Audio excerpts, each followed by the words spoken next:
PM विद्या छत्तीसगढ़ के इस मंच पर आप सभी का स्वागत है। आप हमारे साथ पढ़ रहे हैं 11वीं का भूगोल पढ़ते पढ़ते हम बहुत आगे आ चुके हैं और आज हम अपना भूगोल का जो पुस्तक है उसके अंतिम कुछ अध्यायों में पहुंच चुके हैं। आज हम जो अध्याय शुरू करने वाले हैं उस अध्याय का नाम है जलवायु। अगर आप मेरे साथ लगातार इस पुस्तक को पढ़ रहे हैं या फिर इस सीरीज़ को देख रहे हैं तो इस सीरीज़ को मैंने और मैडम ने मिलकर आपको पूरा आज हम 17 अध्याय समाप्त कर चुके हैं। आज हम शुरू करने वाले हैं भारत का भौतिक पर्यावरण। ये जो आपकी पुस्तक है 11वीं में 2 पुस्तकें हैं, एक वो जिसमें आपको विश्व के बारे में बताया गया है, एक वो जो स्पेसिफिक भारत के लिए है।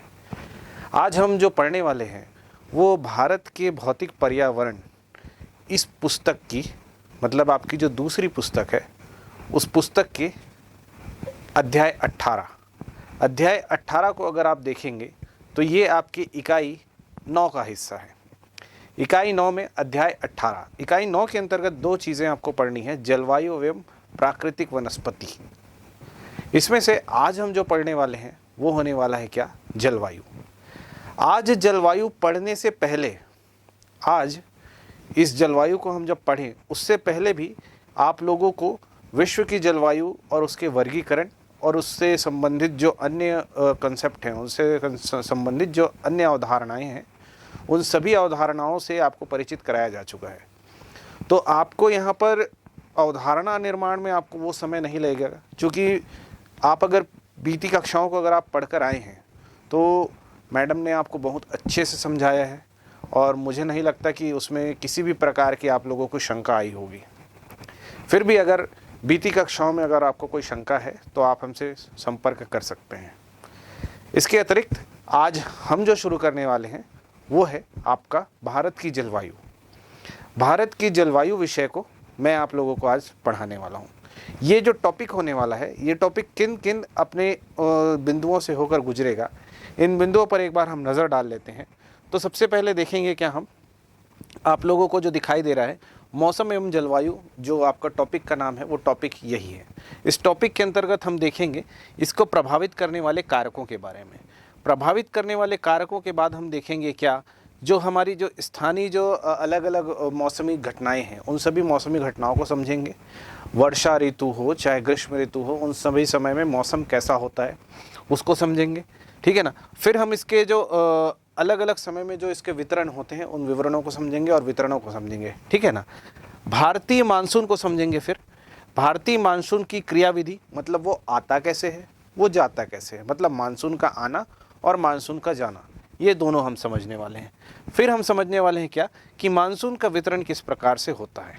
मानसून के वितरण के बाद आप देखेंगे क्या कि आप लोगों को जो नेक्स्ट टॉपिक देखने को मिलेगा वो मानसून के पूरे वितरण के बाद आपको जो समझ आएगा वो है जलवायु का परिवर्तन, जिसको आप लोग जलवायु के प्रकार में, जलवायु परिवर्तन को आप लोग पहले भी पढ़ चुके हैं जब आप लोगों को मैडम ने पढ़ाया था, है ना।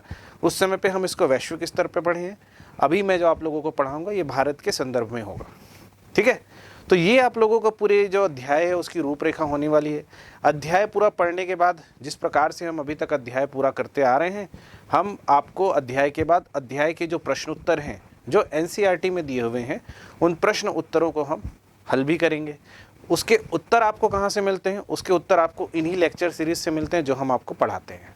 तो आप लोग हमारे साथ लगातार जुड़े रहिए और समझते चलिए कि क्या हम पढ़ाने वाले हैं और उसको कैसे आप लोग सॉल्व करेंगे, ठीक है। तो चलिए आरंभ करते हैं हमारा पहला टॉपिक जो है हमारा जलवायु से संबंधित। जलवायु के बारे में आप जो आरंभिक चीज़ें जो जानते हैं वो सबसे पहले है मौसम और दूसरा है जलवायु। मौसम किसे कहते हैं? मौसम किसे कहते हैं? जब मैं जलवायु उस समय पढ़ा रहा था, विश्व की जलवायु जब पढ़ा रहा था उस समय मैंने बताया था और अभी एक बार फिर से रिपीट कर देते हैं आप सभी के लिए। किसी भी स्थान की अल्पकाल की जो दैनिक दशाएं होती हैं, दैनिक दशाएं अर्थात वहाँ का तापमान, वहाँ का वायुदाब, वहाँ के पैटर्न जो वर्षा के हैं वो सारी चीज़ें, है ना। तो ये सारी चीज़ें क्या होती हैं, किसी स्थान के मौसम और उसकी जो जलवायु है मौसम को निर्धारित करती है। तो किसी स्थान की जो अल्पकालीन दशाएं हैं उनको हम मौसम कहते हैं, है ना। मतलब वायुमंडलीय अल्पकालीन दशाएं मौसम कहलाती है। और यही वायुमंडलीय अल्पकालीन जो दशाएं हैं, इनको जब हम दीर्घ काल के लिए जब हम गणना करते हैं, तो ये दीर्घ काल के लिए जब गणना की जाती है तो इसको हम क्या कहते हैं, जलवायु कहते हैं। मौसम एक अल्पकालिक घटना है, जलवायु एक दीर्घकालिक घटना है। मौसम का जो गणना है वो हम क्या करते हैं, एक फ्रेमवर्क में करते हैं। मतलब कि उसके लिए बहुत छोटे छोटे हम कालखंड को हम यूज़ करते हैं। क्या होता है कि मान लीजिए आप सुबह उठे, सुबह आपको मौसम अच्छा लगा, सर्द है तो सर्द रात है, गर्मी है तो रात में मौसम गर्म था, दोपहर हुआ तो दोपहर में गर्मी तेज़ है, शाम हुआ तो शाम को बारिश हो गई, तो बारिश शाम को बारिश हो रही, बारिश का मौसम आ गया है ना। तो हमारे पास ये एक सेगमेंट मौसम का छोटा छोटा जो हमारे पास अंतराल है, उस अंतराल में हमारा जो तापमान, वायु दाब, जो परिसंचरण यंत्र है वो कैसा है, इन सारी चीज़ों के आधार पे हम क्या बोलते हैं, वो मौसम की गणना करते हैं। लेकिन यही मौसम की गणना जब हम एक लंबे समय के लिए, मान लीजिए कि 1 वर्ष, 2 वर्ष, 50 वर्ष, मतलब न्यूनतम 50 वर्ष, 60 वर्ष तक की हम गणना करते हैं, हमारे पास मतलब लंबे समय का एक डेटा होता है जो हमारे पास भारतीय मौसम अनुसंधान जो कार्य करती है, IMD जो संस्थान है, जो यही कार्य करती है कि मौसम की गणना का कार्य वो करती रहती है ना। तो ये जो संस्थानें हैं, ये हमारे दीर्घकालीन जो हमारे चेंजेस आ रहे हैं, दीर्घकालीन जो हमारे परिवर्तन आ रहे हैं, पूरे के पूरे हमारी किसमें, पृथ्वी पर। तो उस पृथ्वी पर जो होने वाली गणना है, उस गणना को करती कौन है, ये मौसम विज्ञान संस्थाएं, ठीक है ना। तो मौसम विज्ञान संस्थाएं जो हैं वो जो गणना करती हैं वो जलवायु के बारे में बताती हैं। और मौसम आपका कैसा है, क्या है, इस बारे में आपको तो आजकल तो गूगल से भी मिल जाता है ना। लेकिन गूगल से पहले ये चीज़, सारी चीज़ें किस पर डिपेंड करती थी, केवल और केवल भारतीय मौसम जो अनुसंधान करती है उस संस्था पर, ठीक है। उस संस्था का नाम है IMD, इंडियन मेट्रोलॉजी डिपार्टमेंट, ठीक है, भारतीय मौसम विज्ञान विभाग। तो वो आपको सारी सूचनाएं प्रदान करता है और उसके अंतर्गत जितने भी जानकारी है वो आपको प्रदान की जाती है। तो मौसम तो आप लोगों ने समझ लिया और जलवायु भी समझ लिया। पाठ्य पुस्तक में जो अगला आप लोगों का टॉपिक है, उस टॉपिक का नाम है मानसून जलवायु में एकरूपता एवं विविधता। ये टॉपिक आप लोग देख रहे हैं। इस टॉपिक के अंतर्गत आप लोगों को जो समझना है ये क्या है कि हमारी जो भारत की जो जलवायु है, भारत में अलग अलग प्रदेश हैं। भारत में अलग अलग प्रदेशों में आप जानते हैं, जैसे केरल है, तमिलनाडु है, अंडमान निकोबार है, लक्षद्वीप है। वैसे ही हमारे पास जम्मू कश्मीर भी है, लेह भी है, लद्दाख भी है, यूपी है, बिहार है। हमारे पास तो अलग अलग स्टेट हैं। उत्तर पूर्व में अगर जाएंगे तो आपको देखने को मिलेंगे क्या, 7 सिस्टर्स, सिक्किम, मेघालय, अरुणाचल। तो हर जगह पे क्या जलवायु सेम है, प्रश्न है। आप लोग जानते हैं कि सभी जगह पर जलवायु सेम नहीं है। हर जगह पे जलवायु के पैटर्न अलग अलग हैं, जलवायु अलग अलग है ना। आप लोग अगर देखेंगे तो आपको समझ आएगा कि जो आपका तापमान जम्मू कश्मीर का है, वैसा तापमान आपका केरल में नहीं मिलेगा, वैसा तापमान आपको छत्तीसगढ़ में नहीं मिलेगा, वैसा तापमान आपको मध्य प्रदेश में नहीं मिलेगा। लेकिन आपको इसके साथ ये भी चीज़ समझ आएगा कि जो जलवायु है, इसका अंतर केवल स्थान के अंतर का अंतर नहीं है। ये जलवायु आपके पूरे रहन सहन और पूरे जनजीवन की जो पूरी संस्कृति है, उस संस्कृति को प्रभावित करने वाली चीज़ है, ठीक है ना। तो जलवायु आपकी बहुत सी चीज़ों को प्रभावित करता है और उसके साथ साथ जलवायु बहुत सी चीज़ों से प्रभावित होता है। जलवायु किन किन चीज़ों से प्रभावित होता है वो तो इसके बाद का टॉपिक है, लेकिन इसके पहले आपको इसमें और कुछ चीज़ें समझनी है। वो समझिए, देखिए क्या लिखा है तापमान के बारे में। तापमान अगर आप देखें तो तापमान, आप भारत एक बहुत बड़ा देश है ना। तो भारत इतने बड़े देश में तापमान सभी जगह सेम तो नहीं है। आप अगर देखें गर्मी में, हम जानते हैं क्या, थार का मरुस्थल है, राजस्थान में जो हमारी जो रेगिस्तान है, उस रेगिस्तान में जो गर्मी होती है वो गर्मी अपने आप में सर्वोच्च है। उसके जितनी गर्मी हमारे किसी भी क्या बोलते हैं और प्रदेश में नहीं पड़ती है। राजस्थान में जो गर्मी पड़ती है, गर्मी के समय में वो थार में लगभग 55 डिग्री सेल्सियस तक पहुंच जाता है तापमान, लगभग 55 डिग्री सेल्सियस। ये एक अनुमान है, 55 डिग्री सेल्सियस। इससे ज़्यादा भी हो सकता है, इससे कम भी हो सकता है। कुछ समय पहले नोट किया गया था, राजस्थान में चुरू बोल के एक जगह है, चुरू राजस्थान। चुरू जो राजस्थान है वो पूरे भारत का सबसे गर्म स्थल था, उसका तापमान 50 डिग्री सेल्सियस टच कर दिया था। और ये 50 डिग्री सेल्सियस आजकल हमारे छत्तीसगढ़ में भी टच करने के पहुंच जाता है ना, लगभग 47, 48, 49 तक हम पहुंच जा रहे हैं। ये क्यों हो रहा है? इसके पीछे के कारण हम सभी जानते हैं। पेड़ों की अंधाधुंध कटाई जो हम कर रहे हैं, हम जो खनिज उत्पादन कर रहे हैं, हम जो खनन की क्रिया कर रहे हैं, है ना, हम विकास का मतलब केवल पेड़ों को काटना हमने ये चीज़ मान के रख लिया है। तो ये सब हमारे क्या है, हमारे जितनी भी प्रकृति जो है हम उसके विरुद्ध कार्य कर रहे हैं। तो प्रकृति के विरुद्ध जब हम कार्य कर रहे हैं तो उनसे क्या हो रहा है, हमारे तापमान में लगातार बढ़ोतरी हो रही है। तो जो तापमान कभी चूरू में 50 डिग्री था, वो आज हमको कुछ समय बाद, आज नहीं तो आज से 10 साल बाद या 20 साल बाद, आप जब पढ़ा रहे होंगे या आप जब पढ़ रहे होंगे या फिर आपके बच्चे जब पढ़ रहे होंगे, तो आपको ये सारी चीज़ें आपको अपने स्टेट में देखने को मिल जाएगी। ठीक है ना। ये क्यों होगा? क्योंकि हम जलवायु परिवर्तन के लिए संवेदनशील नहीं हो रहे हैं। ठीक है ना। तो तापमान का एक फैक्टर आप लोगों को समझ आया। तापमान में गर्मी तो समझ लिया, ठंडी भी देख लो। ठंडी में जो लेह में जो हमारे भारत का ही एक प्रदेश है, लेह लद्दाख, केंद्र शासित प्रदेश है।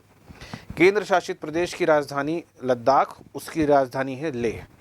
लेह जो है, उस लेह की जो तापमान है, जो सर्दियों के समय जो होता है, जो हमारी ठंड पड़ती है, उस ठंड में हमारे भारत का ही एक प्रदेश लेह है, जिसका तापमान हो जाता है कितना, -45 डिग्री सेल्सियस। कितना? निगेटिव में, ऋणात्मक में, मतलब 0 डिग्री से 45 डिग्री और नीचे, -45 डिग्री सेल्सियस पहुंच जाता है किसका, लेह का तापमान। आप लोगों को मैप में दिखाई दे रहा होगा। ठीक है ना। तो ये आप लोग क्या देख रहे हैं, लेह का तापमान कितना हो गया, -45 डिग्री।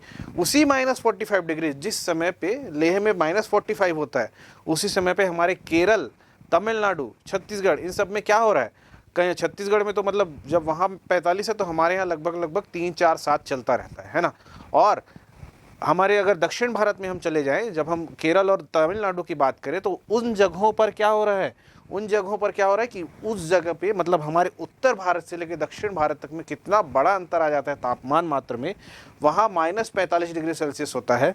और हमारे केरल और तमिलनाडु जैसे राज्यों में, जो समुद्र तट के जो राज्य हैं, जो हमारे मुंबई है, कोच्चि है, इन सभी जगहों पे क्या होता है, लगभग 20 डिग्री, 17 डिग्री, 16 डिग्री, इन सब में पहुँच रहा रहता है। ठीक है ना।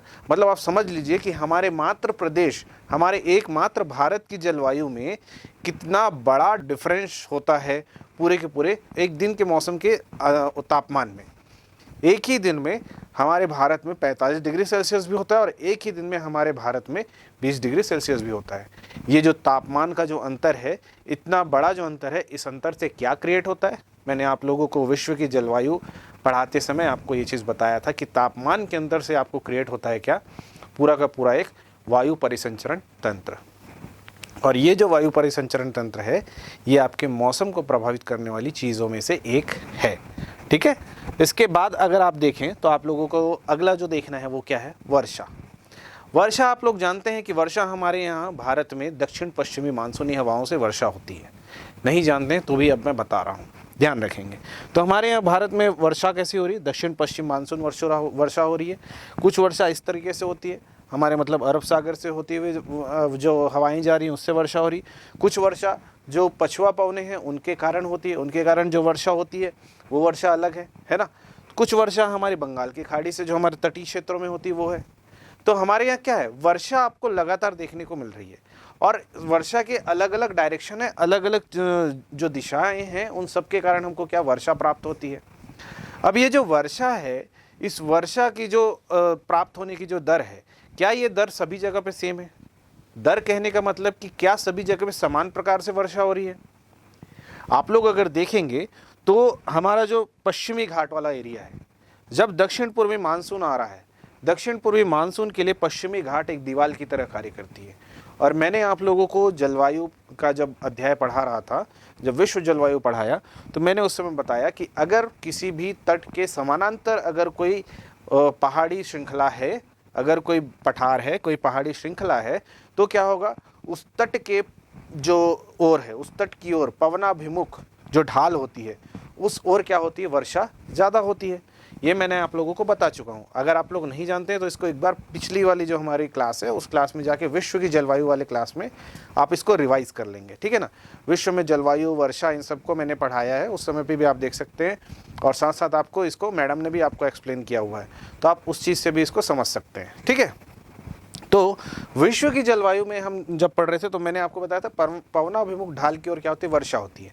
तो हमारी जो वर्षा है वो वर्षा कहाँ हो रही भाई, वर्षा हमारी हो रही किसमें, पश्चिमी घाट में। किसके कारण, दक्षिण पश्चिम मानसून के कारण। दक्षिण पश्चिम मानसूनी हवाओं के कारण हमको क्या होती है, हमारे जो पश्चिमी घाट है इसमें लगातार वर्षा हो रही है ना।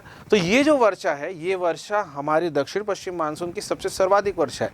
यहाँ जो वर्षा हो रही है, यहाँ मतलब कि पश्चिमी तट पे जो वर्षा हो रही है, या मुंबई से लेके हमारे केरल तक की जो वर्षा होती है, वो वर्षा का जो अंतर है, वो वर्षा की जो मात्रा है, वो उत्तर प्रदेश और बिहार में होने वाली वर्षा की मात्रा से ज़्यादा होगी, ठीक है ना। वहाँ पे वर्षा होती है और तुरंत चली जाती कहाँ, समुद्र में। तो ये हो गई हमारी वर्षा। ये किसका है, दक्षिण पश्चिम मानसून के कारण वो हवाएं हैं। जो पछुआ हवाएं हैं, जो हमारी उल्टी लौट के आती हैं, जो साइबेरिया के मैदान से जो हवा चल के आती है, उस हवाओं के कारण क्या हो रहा है, उन हवाओं के कारण हमारे भारत में क्या होता है, उससे मेघालय हमारे भारत का एक राज्य है जहाँ पे गारो, खासी और जयंतिया की पहाड़ियाँ हैं। गारो, खासी और जयंतिया, ये 3 पहाड़ी है, गारो, खासी और जयंतिया। इन तीनों पहाड़ियों के बीच आके फंस जाती है क्या, वर्षा की बड़ी जो धाराएं हैं, जो पछुआ पवन है, वो आके फंस जाती हैं और फिर वो क्या करती हैं, वर्षा करती हैं। इस वर्षा के कारण आपको पूरे भारत में सबसे ज़्यादा वर्षा प्राप्त करने वाला क्षेत्र कौन सा है, मासिन राम आपको इन्हीं गारो, खासी और जयंतिया जो पहाड़ी है, इनके मध्य मिलता है।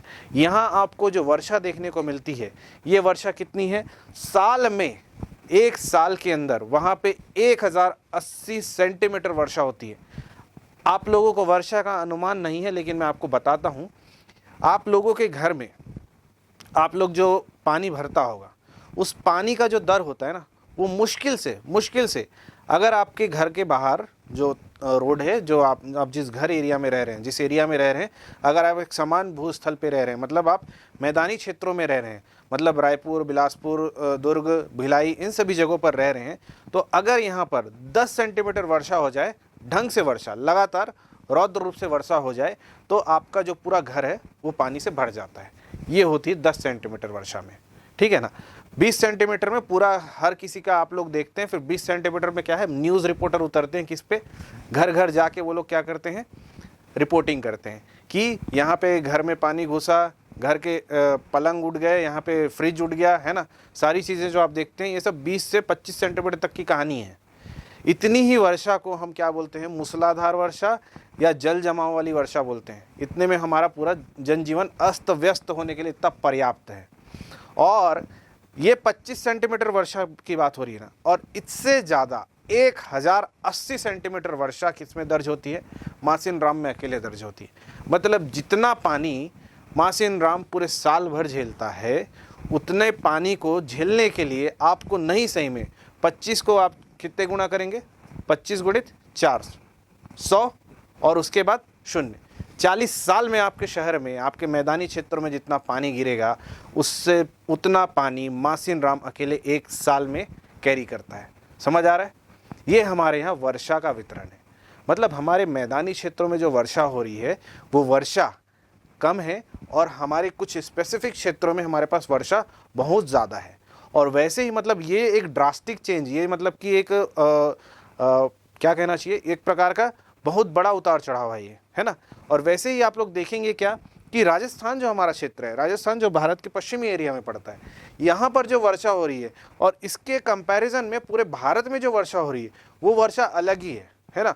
मतलब राजस्थान में आपकी 10 सेंटीमीटर 25 सेंटीमीटर से कम ही वर्षा हो रही है, और हमारे पूरे भारत में जो वर्षा हो रही है वो लगभग उससे ज़्यादा ही है। तो यहाँ पे जितनी साल भर में वर्षा हो रही है उतना हमारे भारत में एक बारिश में ही हो जा रही है, ठीक। और सेम वैसे ही आप लोग जाएंगे जब लेह लद्दाख की ओर, लेह लद्दाख की ओर भी क्या होता है कि जो दक्षिण पश्चिमी मानसून है तब तक वो अपनी पूरी आर्द्रता समाप्त कर चुका होता है, तो वहाँ केवल ठंडी हवाएं चलती हैं, वहाँ पे वर्षा नहीं होती है।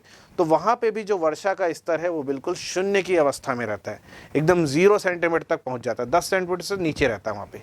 जो वर्षा की जो वार्षिक गणना है वो सेंटीमीटर के आधार पर की जाती है।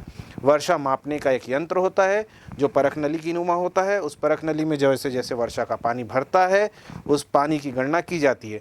उसको अलग अलग जगह पे मौसम विज्ञान केंद्र जहाँ पे होते हैं वहाँ पर एक स्टेशन बनाया जाता है।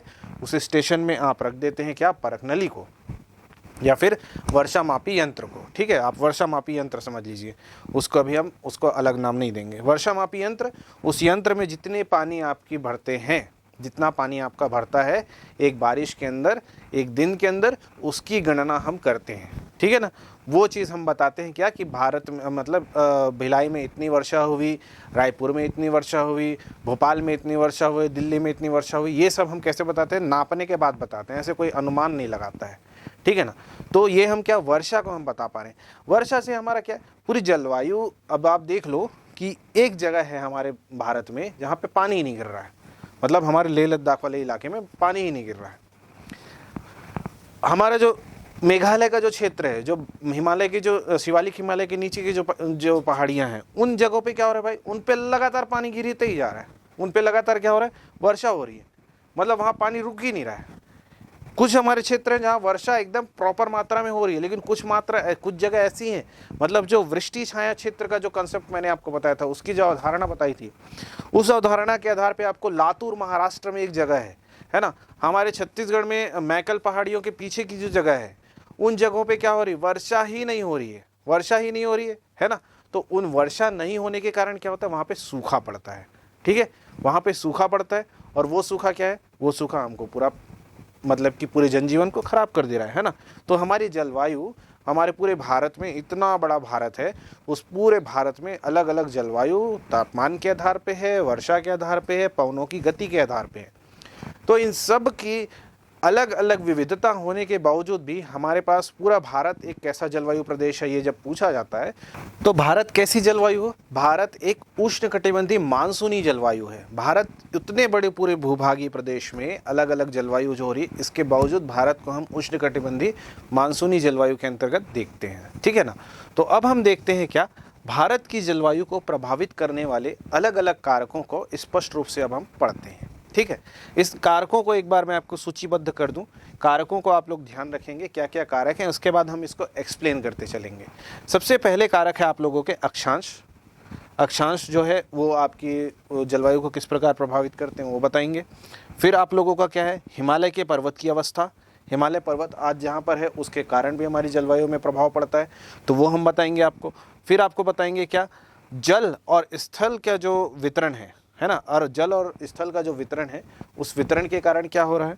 फिर हम आपको बताएंगे समुद्र तट से दूरी, समुद्र तल से ऊंचाई, और अंत में उच्चावच।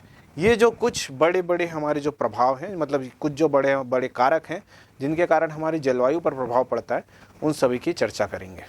ठीक है, तो चलिए आरंभ करते हैं। हमारा जो टॉपिक है जलवायु को प्रभावित करने वाले कारक। जलवायु को प्रभावित करने वाले कारकों में अगर हम सबसे पहले कारक की चर्चा करें तो वो है अक्षांश। अक्षांश स्थिति किसी भी स्थान की, उस जगह की जलवायु को प्रभावित करती है। अक्षांश स्थिति हम किसे कहते हैं, ग्लोब में या पूरे पृथ्वी में खींची जाने वाली जो हॉरिजॉन्टल रेखाएं हैं, जो क्षैतिज रेखाएं हैं, उनको हम अक्षांश कहते हैं।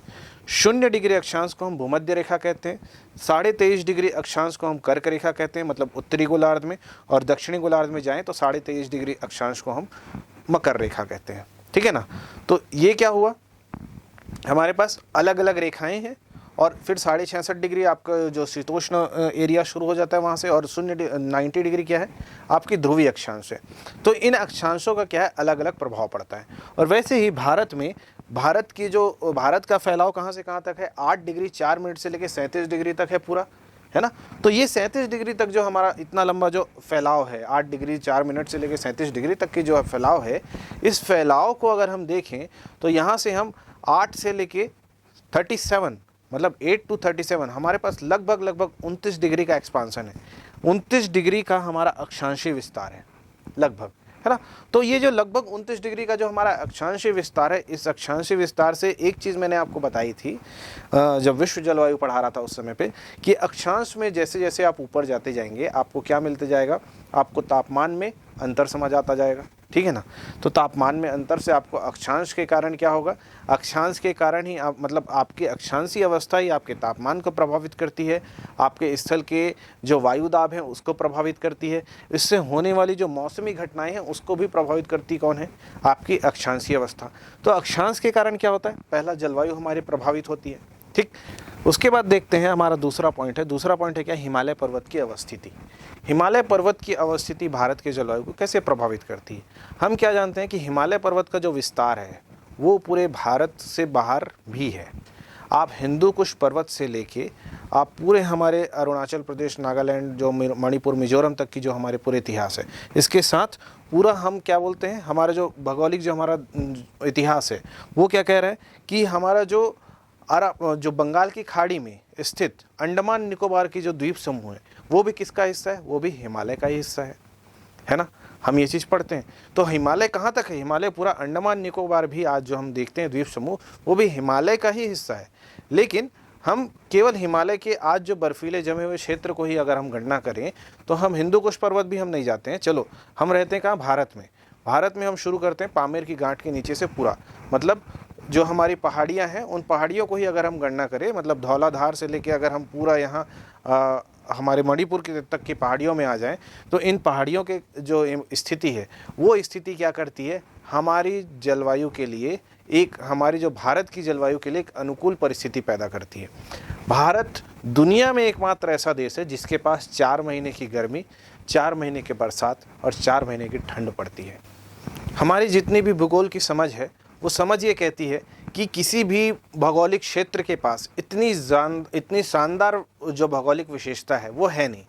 हम भारत में रहते हैं, भारत के अंदरूनी क्षेत्रों के या फिर भारत के संपूर्ण क्षेत्र की जो जलवायु है वो जलवायु हर 4 महीने में बदलती है। हमारे पास 6 अलग अलग ऋतुएं हैं, 3 अलग अलग मौसमों से हम गुजरते हैं, है ना। हमारे यहाँ इक्वल अमाउंट में हमको गर्मी भी देखने मिलती है, बरसात भी देखने मिलती है, ठंड भी देखने को मिलती है। मतलब हम किसी ध्रुवीय क्षेत्र में नहीं हैं। मतलब अगर आप चले जाएँ रूस चले जाएँ तो रूस के पास क्या है, पूरा बर्फ़ है, साइबेरिया के मैदान है उसके पास, वो अक्षांशीय स्थिति में हमसे ऊपर है, तो उसके पास तो पूरा एक जमा हुआ क्षेत्र है ना। अब रूस को कैसे पता चलेगा कि उसके बारिश क्या होती है, एक नॉर्मल बारिश उसको समझने के लिए तो बारिश करानी पड़ेगी ना, तो ये स्थिति हो जाती है। मतलब बारिश होती है वहाँ पे भी, ऐसा नहीं है, लेकिन हमारे यहाँ जो प्रॉपर स्थिति है, मतलब आप राजस्थान की गर्मी आप लेके चले जाओ रूस, संभव है? बिल्कुल संभव नहीं है। उसके लिए रूस को उठा के लाना पड़ेगा, समझ रहे हो। तो रूस कभी भी भारत के जैसे लोग, भारत जैसे रशिया के लोग जब यहाँ पे आते हैं, रूस के लोग यहाँ आते हैं, तो आप लोग देखना कि वो लोग क्या हो जाते हैं, पूरे एकदम लाल हो जाते हैं। क्यों लाल हो जाते हैं? हमारे यहाँ गर्मी है भाई, इतनी गर्मी कोई झेल नहीं सकता है, ठीक है। तो हम लोग क्या करते हैं, हमारे यहाँ की गर्मी अपने पास है, हमारे यहाँ जब ठंड होता है तो हमारे पास ठंड भी है, ठंड में आप आओ। आपको लोग देखिए कि आप लोगों को ठंड में जितने भी लोग हैं सारे के लोग ठंड में ही आपको ज़्यादा विजिट करते हैं, ठीक है ना। जितने भारत में डेलीगेट्स आते हैं, मतलब भारत में जो अन्य देशों से जो लोग आते हैं, जो यूरोपीय देशों के लोग आते हैं, वो हमारे पास ठंड में ही आते हैं। क्यों आते हैं? उसका बेसिक कारण यही है कि ठंड में भाई आपको यहाँ पे मौसम थोड़ा सा अनुकूल रहता है। गर्मी में हमारे यहाँ विजिट्स कम होते हैं। गर्मी में हमारे जो नेतागण हैं, हमारे जो राजनेता होते हैं, जो प्रतिनिधि होते हैं, वो लोग जनसंपर्क करते हैं गर्मियों में, और बाकी समय पे दूसरे देशों के लोग हमारे यहाँ आते हैं, ठीक है ना। जो मतलब ठंडियों में तो ज़्यादा अक्सर आते हैं। आप लोग ये जलवायु के कारण ही ऐसा होता है, ये चीज़ समझ लीजिए, ठीक है। भूगोल पढ़ना और भूगोल को जीवन में अप्लाई करना दोनों अलग अलग चीज़ें हैं। तो वो जीवन में अप्लाई करते हैं चूँकि उनको पता है कि वो यहाँ आएंगे तो फोकट लाल पीले हो जाएंगे, लाल पीले हो जाएंगे तो फिर उनको वापस जाना पड़ेगा। और वैसे ही बहुत से लास्ट ईयर एक मुझे ध्यान नहीं है, कोई एक टेनिस टूर्नामेंट था हमारे पास, उन्होंने ठंड में ऑर्गेनाइज़ किया था, दिल्ली के अंदर वो टूर्नामेंट होने वाला था शायद। तो उस समय पे एक बड़े हमारे विश्व स्तरीय प्लेयर आए थे, तो वो टेनिस की टूर्नामेंट के दौरान वो एक मैच खेलने के बाद वो बाहर चले गए। क्यों चले गए भाई? क्योंकि जलवायु परिवर्तन, मैंने आप लोगों को तापी प्रतिलोमन का सिद्धांत समझाया था, है ना, टेम्परेचर इन्वर्जन।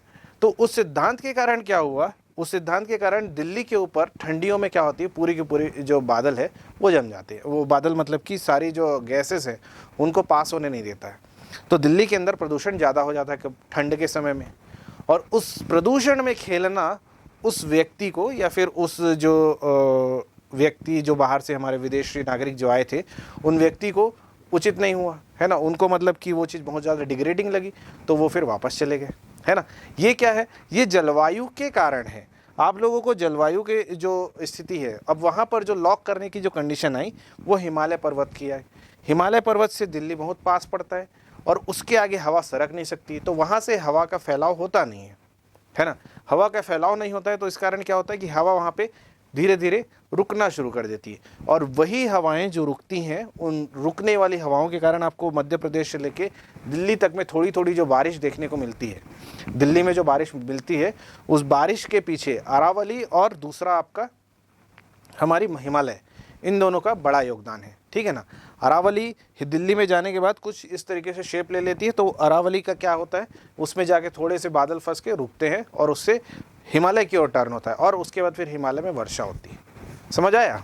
हिमालय की ही अवस्थिति के कारण पश्चिमी विक्षोभ जब हमारे पास आता है, जब हमारे पास भूमध्य सागर से हवाएं जब टहल के, जब हमारे भूमध्य सागर से होते हुए हवाएं, पेरू की जो तट से हवा जो उठती है वो भूमध्य सागर से होते हुए जब हमारे पास आती है, तो वो पश्चिमी विक्षोभ के रूप में आती है, और वो हवाएं इसी हिमालय के कारण यहाँ पर बारिश करती है। कहाँ बारिश करती है? पंजाब से लेके हिमाचल तक में पूरी बारिश करती है।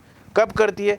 गर्मियों के समय में करती है। मतलब अभी जो ये फरवरी से लेकर जो हमारा मार्च अप्रैल तक का जो सीज़न है, मतलब या फिर जनवरी फरवरी मार्च तक के सीज़न में जो बारिश होती है हिमालय के क्षेत्रों में, जो पंजाब के क्षेत्रों में, ये जो बारिश है ये पश्चिमी विक्षोभ के कारण होता है। अब पश्चिमी विक्षोभ के कारण वहाँ पे बारिश होती है, और बारिश को कराने के लिए, रोकने के लिए सबसे बड़ा जो हमारा वो है साथी है, वो कौन है? हिमालय पर्वत। तो हम सबको क्या मानना चाहिए? हिमालय पर्वत का एहसान मानना चाहिए, उसकी पूजा पाठ करनी चाहिए, ठीक है। हमको उसको एकदम सहेज के रखना चाहिए, है ना। तो हिमालय पर्वत हमारी जो जलवायु है, उस जलवायु को, मतलब हमारा जो भारत है, उस भारत की जो जलवायु है या जनजीवन है या संस्कृति है, जलवायु सीधे सीधे आपकी संस्कृति को प्रभावित करती है, ये चीज़ आप समझिए। तो जो हिमालय है, इस हिमालय के कारण भारत की संस्कृति है, ये कहने में आपको कभी संकोच नहीं होना चाहिए। अगर हिमालय ना हो तो भारत की संस्कृति ही ना होगी, ठीक है ना। चूँकि हवाएं अगर पार हो जाएंगी तो यहाँ का जनजीवन पूरी तरीके से वापस उसी तरीके से हो जाएगा जैसा रेगिस्तान का होता आया है, ठीक है।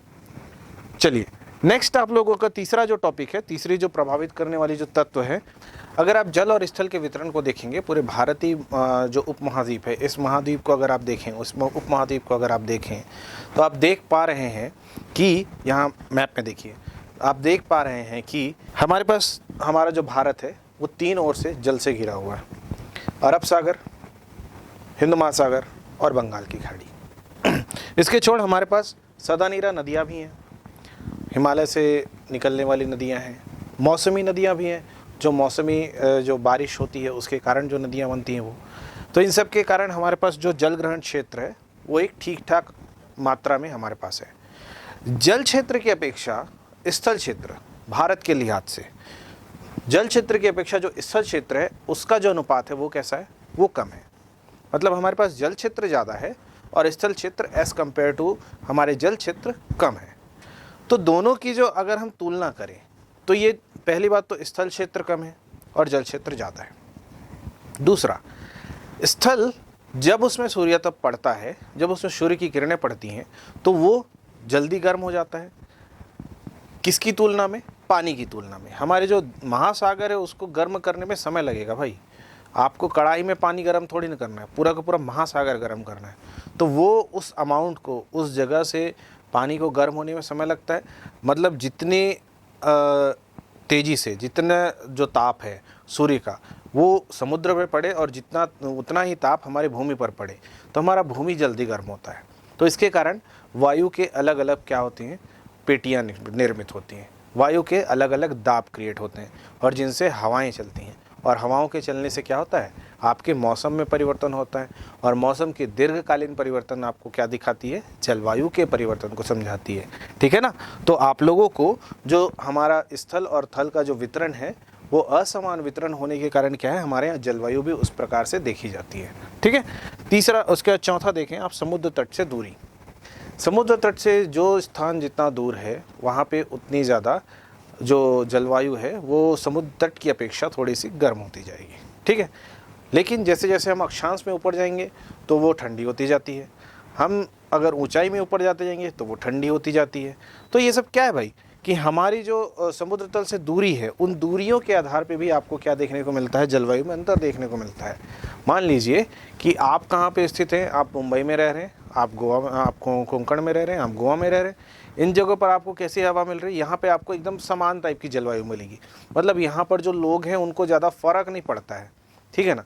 और उसकी अपेक्षा अगर हम थोड़ा सा मध्य प्रदेश आ जाएं, छत्तीसगढ़ आ जाएं, क्या होगा भाई, हमारे यहाँ मुंबई और गोवा टाइप की वो रहेगी क्या, जलवायु नहीं रहेगी, है ना।